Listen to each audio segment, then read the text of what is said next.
La méditation est de plus en plus à la mode dans les pays occidentaux. Mais il y a énormément d'idées reçues à son sujet qui circulent aujourd'hui. Dans cette vidéo, je vais vous présenter les 5 erreurs les plus courantes au sujet de la méditation. Et on verra que ces erreurs sont liées les unes aux autres. Générique.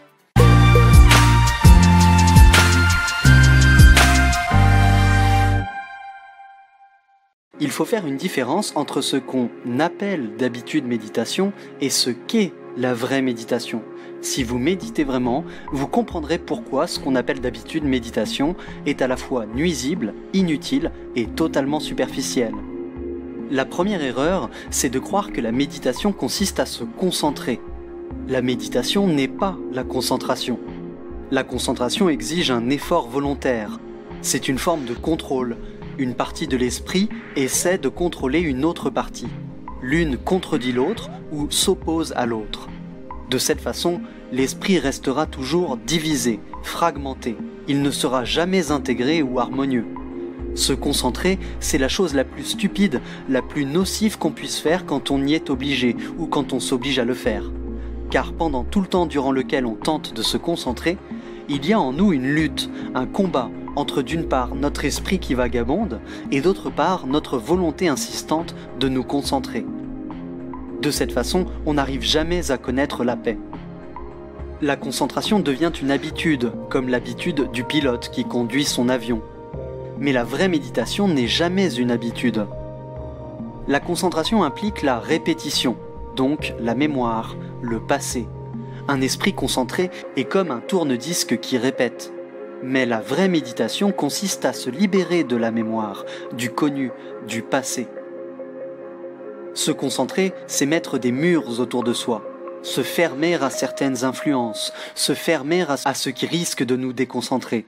Dans ce cas, on exclut de nombreux phénomènes. Au contraire, la vraie méditation consiste à s'ouvrir à tous les phénomènes, à être conscient de tout, et c'est ce qu'on appelle l'attention ou la vigilance. Quand on se concentre, il y a évidemment un centre, c'est-à-dire qu'il y a le sentiment du moi, alors que dans la vraie méditation, le sentiment du moi disparaît. Méditer, c'est se libérer du moi, car le moi n'est qu'une illusion qui nous rassure. La deuxième erreur, c'est de croire que la méditation est un exercice, une pratique, une méthode, une technique ou une discipline. La méditation ne consiste pas à s'asseoir en tailleur, à respirer d'une manière spéciale ou à rester en équilibre sur la tête ou que sais-je encore. La méditation n'est pas une pratique ou un exercice parce que méditer ce n'est pas répéter perpétuellement la même action. En effet, cette répétition dessèche l'esprit. Comme la concentration, la discipline empêche de comprendre et empêche d'être libre. Quand on pratique un exercice ou une technique, il n'y a plus d'espace dans notre esprit. Notre esprit étouffe, comme quand il est encombré par les attachements, les peurs, la quête du plaisir, la soif de pouvoir ou de réussite sociale, etc. Or, on a absolument besoin d'espace. Cet espace qui apparaît quand on est vraiment attentif, sans suivre de direction ou de voie particulière. La troisième erreur, c'est de croire que la méditation est une action volontaire, préméditée, délibérée. Se concentrer, s'exercer et pratiquer sont des actions volontaires, mais on vient de voir que la méditation n'a rien à voir avec ça. On ne choisit pas de méditer et on ne décide pas de le faire. En effet, on fait un choix quand on hésite, et on hésite quand l'esprit est confus. Mais quand l'esprit est clair, il n'hésite pas. Et quand on n'hésite pas, on ne fait pas de choix, on ne décide pas. Surtout, on fait une action volontaire quand on a un but. Mais la méditation n'a aucun but. Méditer, ça consiste justement à être sans but, à laisser l'esprit sans direction.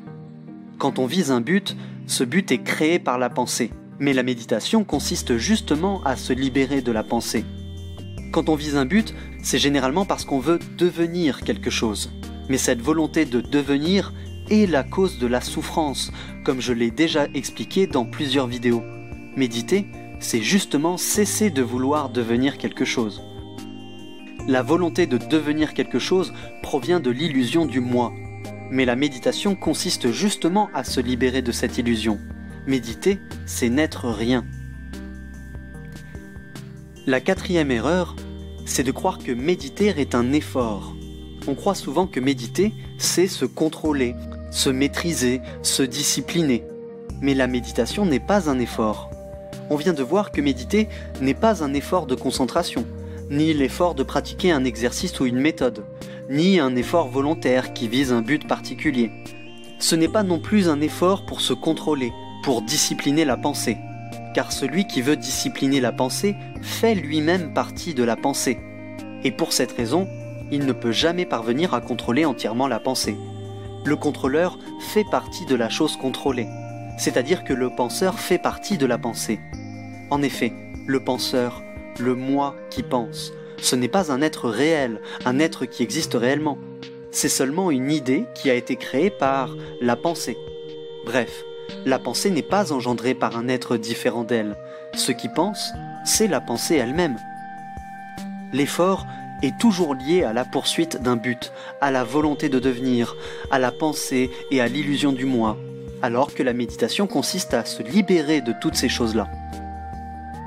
Enfin, la dernière erreur, c'est de croire que l'intérêt de la méditation, c'est qu'elle apporte la paix, le calme, le repos.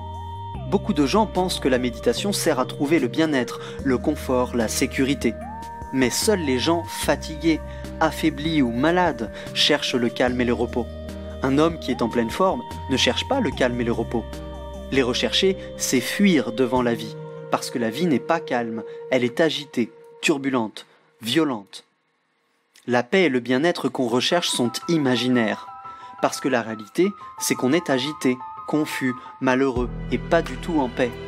Rechercher une paix imaginaire est source de frustration, donc de souffrance. Et quand on est sérieux et quelque peu sain d'esprit, on ne fuit pas les difficultés, on leur fait face, on les affronte. La fuite provient de la peur et de la faiblesse, alors que la méditation consiste notamment à comprendre la peur et à trouver l'énergie d'affronter toutes les difficultés. Et puis c'est très important d'être mécontent dans la vie. Le mécontentement est indispensable pour s'interroger, enquêter, approfondir, découvrir la réalité, la vérité, découvrir ce qui est authentique. Il faut être mécontent pour s'interroger sur ce mécontentement, pour le comprendre et pour le surmonter. Si on trouve un bon travail, une femme ou un mari ou des choses de ce genre, on est satisfait, apaisé, reposé, on cesse d'être mécontent et on devient quelqu'un de médiocre. On tombe dans la routine et on s'y englue. On se vautre dans une forme ou une autre de contentement et on s'y complaît. Mais on n'est pas pour autant joyeux ou vraiment heureux. C'est comme si on était déjà mort.